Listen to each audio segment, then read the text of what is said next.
Hello everyone! Samahan nyo kami sa aming road trip na hindi ko alam kung saan patungo dahil walang plano ang aking asawa. Before nga kami magtuloy-tuloy mag-drive, kumain muna kami sa Shell station para hindi kami magutom. So while we were driving on our way to I don't know where, biglang umulan. Kaya naman, instead na mag-put up kami ng tent, nag-rent na lang kami ng cabin dahil na rin sa palakas na pag-ulan. Ito na nga ang aming cabin. Meron siyang 2 room at meron din room pero matulog sa taas. Hello, Falcons! Hello, que Clara Forosova? Ja! Erik? Ska du støvsuge? Dahil pakiramdam ng aking munsong anak, madumi ang cabin, kaya siya ay nagsimula lang mag-vacuum. Sobrang sipag niya nga, as you can see, hanggang doon sa kwarto nagpa-vacuum pa siya. Hindi ka pa tapos maglinis? Nay? Natapos na nga ang gabi at kami ay nagpatuloy sa aming paglalakbay, kaya naman ngayon ay papunta kami sa Oslo. Kung nagtataka kayo kung bakit ganito ang aking voice over, ganyan talaga kasi ginagaya ko yung mga vlogger sa Japan. Baka sakali isang araw sumikat naman ako bilang vlogger sa Norway, o diba? Pero bago tayo magpatuloy sa ating paglalakbay, kumain muna muli kami sa kebab restaurant. So ang anak ko kumain ng nuggets at ito namang isa ay kumain ng kebab rolls. So patuloy na nga kami sa aming paglalakbay. Naglakad-lakad kami papunta sa Slottsparken. Walang jacket! Kala ko kasi summer eh. So ayun nga, akala ko summer, kaya naman hindi na ako nakapagdala ng jacket. Nakalimutan ko yung pala, ang hangin-hangin pala dito. Yung asawa ko din walang jacket, sobrang lamig. So wala na kaming choice, kaya ayan, patuloy na lang ang aming paglalakbay nang nilalamig kami ganyan. Ito na yung tinatawag nilang Slottsparken, kung saan makikita nyo ito bago nyo marating ang Palace of Norway. So may malaki siyang kabayo dyan, tapos ang laki-laki ng park, pwede kayong maglaro, o diba, kahit maraming tao, kasyang-kasya kayo sa sobrang niyang laki. Ito na nga yung palace na sinasabi ng ate ko, mukha lang naman daw munisipyo sa Maynila. Mukha ba siyang munisipyo, guys? Kayo na ang mag-decide kung mukha nga siyang munisipyo. Siyempre, bago ang lahat, kailangan muna namin mag-take ng picture kasi para saan ba at nag-travel kami kung wala namang picture kung hindi nyo makikita sa social media. Paano ko maiinggit ng mga inggitera at mga marites kung walang picture at hindi ko pinost sa Facebook o sa aking Instagram? Kaya naman ito, nagpicture muna kami bago kami lumayas. At bago ang lahat, kailangan din naman nagpicture ng aking anak. Nag-request si Ana Sofia magpicture sa security guard. O deba, ayan na nga, nakita pa namin itong si Marta. Marta nga ba? Ayan, Marta nga yung pangalan niya. Yung dating queen yata to ng Norway. Siyempre, hindi palalagpasin ng anak ko yung rainbow. Nagpicture din siya sa rainbow at nagpa-video-video pa. Ayan, paikot-ikot siya dyan. O bago kami lumayas, yung ate ko nagpa-picture pa din dito sa Oslo Met. Diretso-diretso na lang kami mag-drive. Hindi ko pa rin alam kung saan kami papunta. Pero ang alam ko, papunta kami ng Sweden. Pero bago kami makarating ng Sweden, kailangan muna ulit namin mag-rent ng hotel kasi mahaba-habang drive pa. So nag-rent kami dito, nag-check-in kami sa hotel na ito na malapit na sa boundary ng Sweden. So sobrang ganda ng room niya, malaki siya, ganito siya kalaki. O diba, kasya lahat kaming 5. At least nag-upgrade kami, hindi na kami sa cabin na kailangan ko pang maglinis after namin mag-check out. Very family-friendly nga itong hotel na ito. Madami silang palaruan para sa mga bata at katabi nito ay restaurant. So, bago kami kumain, ay pinaglaro muna namin ang aming mga anak para makakain kami ng matiwasay. Pero syempre kailangan din kumain ang aming mga anak bago namin ipagpatuloy ang aming paglalakbay. So ngayon, on the road na naman kami at sa kainan na naman kami napunta. So kailangan kasi namin mag-charge ng sasakyan, kaya naman kailangan namin mag-stop. So sa kainan naman kami napadpad at ito ay Thai restaurant. After namin kumain, nagpatuloy na nga ang aming paglalakbay. Andito na kami. Malapit na kami sa Sweden. So hindi namin alam kung saan naman kami ngayon matutulog. At ang ending ay ito na nga ang kinakatakutan ko. Nag-camping na po kami. Magtatayo ang asawa ko ng tent dito sa camping station na ito. At ang pinakaayaw ko talaga ay mag-camping, pero dahil gusto niya ma-experience ng aking mga anak, maganda daw kasi mag-camping para daw sa kanilang experience ng kanilang kabataan, maaalala nila pag sila ay tumanda na. So ngayon, nagtayo na siya ng tent at silang dalawa ng anak kong si Ana Sofia ang matutulog sa tent dahil ayaw ko dyan malagkit sa feeling. Alam niyo naman, ang malaporselana kong kutis ay hindi maaaring higa sa tent na malamig at saka malagkit. So kaya naman nag-decide ako na ako ay sa kotse matutulog. Pasok kayo sa bahay niyo. Does ka sova there? There room?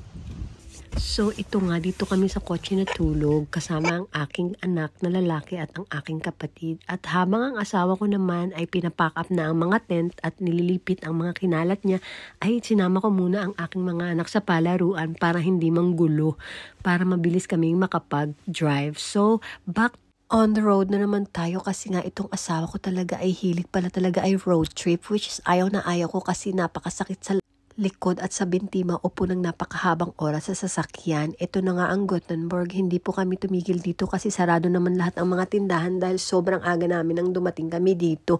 Alas 9 pa lang. So dumiretso na kami sa aming next na hotel, which is dito sa Hotel Planet Staden. Ito ay isang magandang hotel, napakalaki niya guys, at hindi ko ina-expect na ang hotel na aming tutulugan ay parang apartment.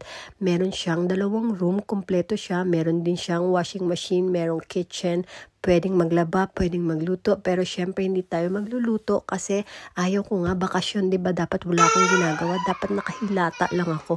So kagaya niya, yung mga anak ko pahila-hilata. So dito ako matutulog, ito ang aming room, 2 siya. Bago kami kumain ng dinner, nag-decide muna kami na tumingin-tingin o maglibot-libot sa paligid ng aming hotel. May badyaw sa likod. Sa badyaw yan. Mas maganda pa din sa Norway. Ay, maganda naman talaga din dito. Mas maganda ang building dito actually kaysa sa Norway.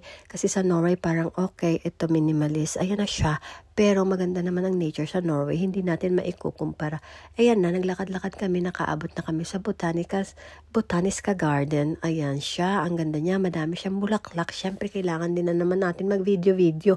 Kailangan makita tayo sa video para malaman ng ating mga Marites friends kung nasaan tayo. Ayan, ito yung Botanical Garden. Meron siyang cafe. Pwede ka magkape-kape dyan o kumain ka ng ice cream. Pero dahil nagtitipid kami, hindi kami kumain kasi kakain na naman kami sa hotel. May dinner sa hotel. Pinaglaro lang muna namin ang aming mga junakis para naman hindi maboard kasi ang tagal namin nakaupo sa sasakyan. So ito umaga na, bago kami mag-breakfast, ang agang gumising talaga nitong batang to at nagutom agad. So bago kami bumaba for buffet, kumain muna siya ng tinapay. Ayan, di na siya nakatiis. Ipakita ko lang sa inyo guys ang aming view. Ito siya, mukha siyang sa Forbes Village. O diba, ayun yung mga bahay. O parang uniform sila, ang gaganda. And on the other side, hindi ko alam kung ano yan, pero para siyang factory. Anyways, back on the road again kami. Papunta naman kami sa Denmark. Ang asawa ko panay buntong hininga kapag may babayaran na toll fee. So parang nababawasan ng kanyang pera. Lalo siyang nai-stress sa bakasyon na ito. Kasi parang ayaw niya namang maggastos ng pera. So nakakarindi, diba? Imbis na makarelax kami, nai-stress lalo kasi nga nabawasan ng kanyang salapi. So sana hindi na lang siya nagbakasyon. Kung ayaw naman pala niyang mabawasan ang kanyang mga kayamanan. So, andito na kami ngayon sa Denmark. We are going to stay close to the airport at Clarion Hotel. So, bongga kami ngayon. Upgraded na naman tayo guys. Hindi tayo magte-tent, which is my dream come true. I don't like going on vacation to sleep on a tent. You know, I don't want malagkit-lagkit.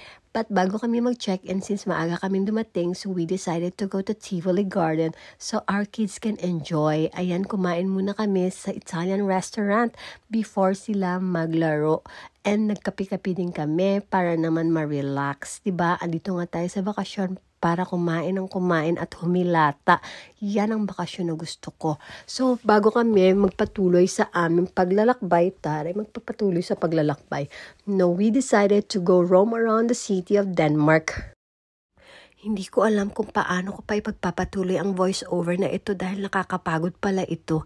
Pero in fairness, ang ganda-ganda talaga ng mga buildings at mga architecture dito sa Denmark. Walang-wala sa architecture sa Norway.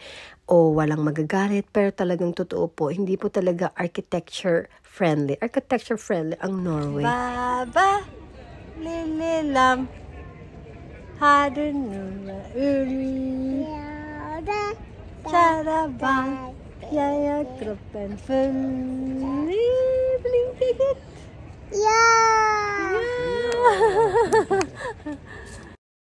Medyo malayo-layo din yung aming nilalakad kasi pupunta kami sa Nyhavn. Ito yung famous tourist spot na may mga colorful na bahay. So nasa 24 24 hours, 24 minutes to walk siya from the Tivoli Garden. Medyo malapit na nga kami, pero itong ate ko ay napapagod na daw siya. Puro daw lakad. Alam niyo naman, hindi siya sanay sa mga lakad-lakad ganyan.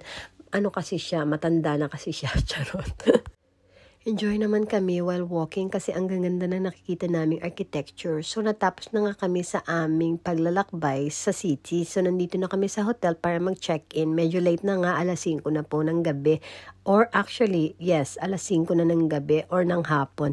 Ito yung hotel namin. This is Clarion Hotel. Sobrang laki niya, sobrang ganda. Meron din silang swimming pool and everything, but we did not use their swimming pool because we didn't have time to do that.